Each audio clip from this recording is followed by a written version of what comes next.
Perkembangan kasus COVID-19 di Kabupaten Mura berdasarkan hasil evaluasi yang dilakukan Dinas Kesehatan Kabupaten Mura alami peningkatan signifikan, mulai dari bulan September hingga Desember dengan angka 50-70 kasus per bulan.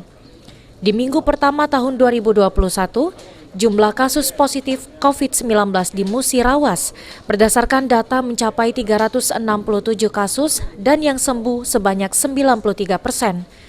Sedangkan pada akhir tahun 2020, jumlah kasus hanya 361 kasus.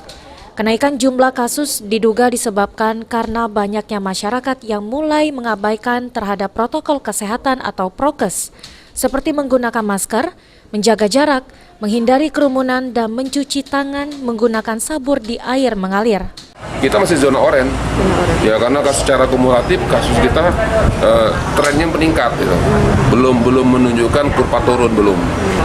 Kalau hasil beberapa penelitian, ya itu menunjukkan kepatuhan kita terhadap protokol kesehatan itu udah kendor, gitu. Makanya. Untuk mengantisipasi lonjakan kasus, Dinas Kesehatan Mura melakukan upaya penekanan yakni dengan membatasi tempat-tempat wisata agar tidak terjadi kerumunan dan menguatkan kegiatan-kegiatan protokol kesehatan.